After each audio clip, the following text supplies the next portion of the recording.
Indonesia से एक बड़ी खबर सामने आ रही है, जहां पर जहाज में भीषण आग लग गई है। आग लगने की वजह से अफरा तफरी का माहौल बन गया है। लोग जान बचाने के लिए समुद्र में कूद गए। बताया जा रहा है कि जहाज में 280 से ज्यादा लोग सवार थे। पूरा मामला उत्तरी सुलावेसी के तालिस द्वीप के पास के बार्सिलोना वीए का है। भीषण आग लगने की वजह से यात्री घबरा गए। जहाज पर बच्चे भी सवार थे। कुछ को आग से बचाने के लिए समुद्र में छलांग लगाते हुए देखा जा रहा है। इसका खतरनाक वीडियो सोशल मीडिया पर वायरल हो रहा है।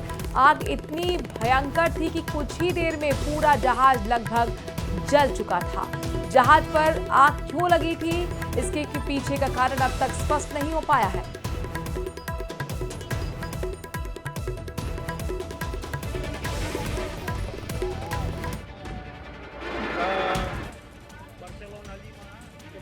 ये खतरनाक वीडियो इस वक्त सोशल मीडिया पर सर्कुलेट हो रहा है। आप देखिए कितना काला गुबार नजर आ रहा होगा आसमान में। ये पूरा जहाज जो कि आग की भेंट चढ़ गया। यात्री इसमें सवार थे, छोटे बच्चे भी थे, पारिवारिक लोग थे और कई लोगों ने बीच समुद्र में अपनी जान बचाने के लिए छलांग लगा दी है। देखिए आप तस्वीरों में भी देख सकते हैं, छोटे बच्चों के साथ माओ ने भी छलांग लगाई है।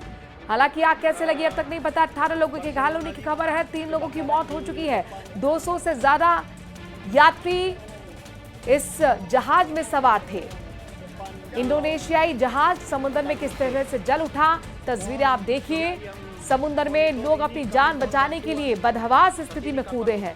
लोग घबराए हुए थे, समझ में नहीं आ रहा था कि आखिर क्या करें, लेकिन बीच समुद्र में वो अपनी जान बचाने के लिए कूद पड़े। अब ये दूसरी तस्वीर देखिए किस तरीके से जो माँ है अपनी बच्ची के साथ कूदी हुई है। छोटी सी ये बच्ची आपको नजर आ रही होगी। लोग समझ नहीं पा रहे थे कि आखिरकार कहाँ जाएं, क्या करें। बीच समुद्र में फंसे हुए हैं और वो जहाज जिसमें वो हैं उसमें आग लगती जा रही थी, बढ़ती जा रही थी। आग का वीडियो सोशल मीडिया पर वायरल हो रहा है। समुद्र में किस तरह से इंडोनेशिया जहाज जला और इसमें 3 लोगों की मौत हुई। कल से संसद का मानसून सत्र शुरू हो रहा है और इसको लेकर आज सर्वदलीय बैठक भी हुई, जहां विपक्ष ने पहलगाम हमला, भारत पाकिस्तान संघर्ष विराम पर ट्रंप के दावे पर सरकार के जवाब और बिहार मतदाता सूची पर पुनरीक्षण पर बात की। तो वहीं इस सत्र में जस्टिस यशवंत वर्मा के खिलाफ सरकार महाभियोग लाएगी। ये रिपोर्ट देखिए।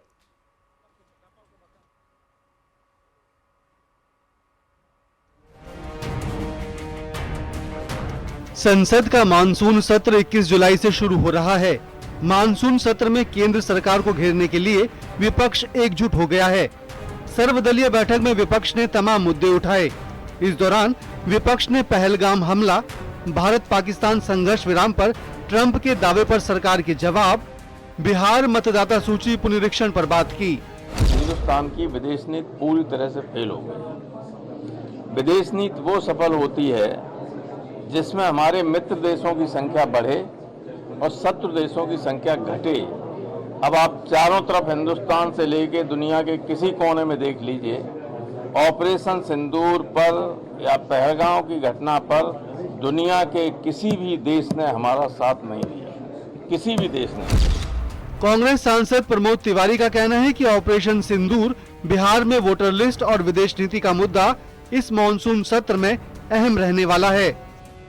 सिंदूर, बिहार का मुद्दा, फॉरेन पॉलिसी का मुद्दा और जिस तरीके से कुल मिलाकर अगर आप देखें तो ये सरकार में एट्रोसिटीज़ बढ़ी हैं शेड्यूल कास्ट पे, महिलाओं पे, वो मुद्दा है। तो ये सारे मुद्दे हम उठाएंगे, ये हमने कहा है, हम सरकार से चाहते हैं। वहीं संसदीय कार्य मंत्री किरेन रिजिजू का कहना है कि हमने सरकार की ओर से सभी पॉइंट लिखे हैं। हमने कहा है कि सदन अच्छे से चले, इसके लिए पक्ष और विपक्ष को अच्छे से काम करना होगा। सदन को अच्छी तरह चलाना सभी की जिम्मेदारी है।